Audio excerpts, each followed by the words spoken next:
ସରଗଠୁ ବଳି ବଡ଼ ଛୋଟ ମୋର ଗାଁ, ସରଗଠୁ ବଳି ବଡ଼ ଛୋଟ ମୋର ଗାଁ, ସବୁଠୁ ମଧୁର ଲାଗେ ମୋତେ ତାର ନାଁ, ସବୁଠୁ ମଧୁର ଲାଗେ ମୋତେ ତାର ନାଁ। ଏ ଗାଁ ମାଟିକି ପ୍ରଣାମ, ଏ ମା ମାନଙ୍କୁ ପ୍ରଣାମ, ଏ ଠାକୁରଙ୍କୁ ପ୍ରଣାମ। ଆଜିର ଏ ସ୍ୱାସ୍ଥ୍ୟ ସଚେତନ କାର୍ଯ୍ୟକ୍ରମକୁ ମୁଁ ସ୍ୱାଗତ କରୁଛି।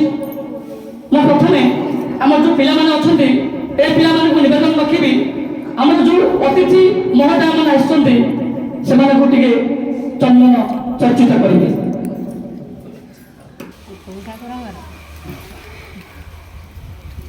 ମଦନ ମୋହନ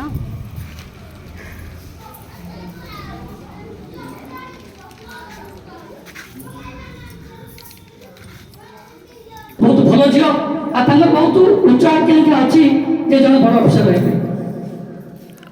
ତାପରେ ଆମର କଲ୍ୟାଣୀ ଦିଦି ଏ ଗାଁରେ ଅନେକ ଦିନ ଧରି ଆପଣମାନଙ୍କ ସେବା କରି ଆସୁଛନ୍ତି, ଏବେ ବି ସେବା ଜାରି ରଖିଛନ୍ତି।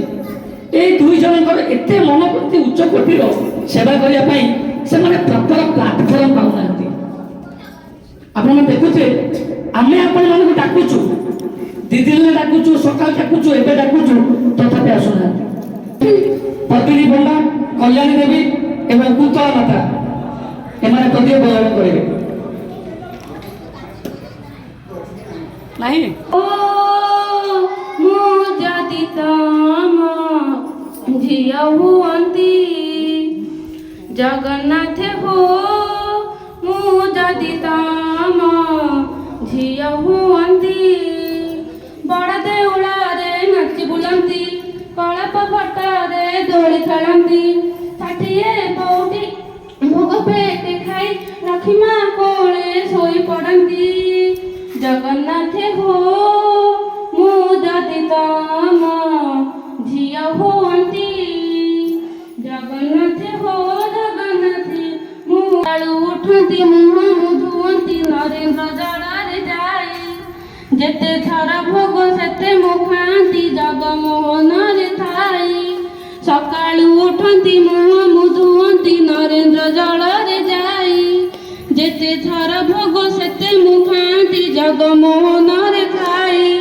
ଗାଳି ଦେଲେ ତମେ ରୁଷି ବସନ୍ତି, ହସି ଦେଲେ ପାଦେ ଲୋଟି ଯାଆନ୍ତି, ମନ ଖୁସି ଥିଲେ 22 ପାହାଚେ ଉପର ତଳକୁ ଗଡ଼ି ଯାଆନ୍ତି। ଜଗନ୍ନାଥ ହୋ ମୁଁ ଯଦି ତମ ଝିଅ ହୁଅନ୍ତି, ଜଗନ୍ନାଥ ହୋ ଜଗନ୍ନାଥ ମୁଁ ଯଦି ତମ ଝିଅ ହୁଅନ୍ତି, ତୁମ ବଡ଼ ଦାଣ୍ଡ ଧୂଳିରେ ଠାକୁର କରନ୍ତି ମୁଁ ଧୂଳି ଘର, ଭକତ ପାଦରେ ଭାଙ୍ଗି ଯିବ ଯଦି କହିବି ତୁମ ଆଗର। ତୁମ ବଡ଼ ଦାଣ୍ଡ ଧୂଳିରେ ଠାକୁର କରନ୍ତି ମୁଁ ଧୂଳି ଘର, ଭକତ ପାଦରେ ଭାଙ୍ଗି ଯିବ ଯଦି କହିବି ତୁମ ଆଗର। ଭାଙ୍ଗି ଯାଇଥିଲେ ଗଢ଼େଇ ଦବ, ହଜି ଯାଇଥିଲେ ସବୁଦିନ ପାଇଁ ଟେକି ଦିଅନ୍ତି। ଜଗନ୍ନାଥ ହୋ ମୁଁ ଯଦି ତମ ଝିଅ ହୁଅନ୍ତି, ଜଗନ୍ନାଥ ହୋ ମୁଁ ଯଦି ତମ ଝିଅ ହୁଅନ୍ତି, ଜଗନ୍ନାଥ ହୋ ଜଗନ୍ନାଥ ମୁଁ ଯଦି ତମ ଝିଅ ହୁଅନ୍ତି।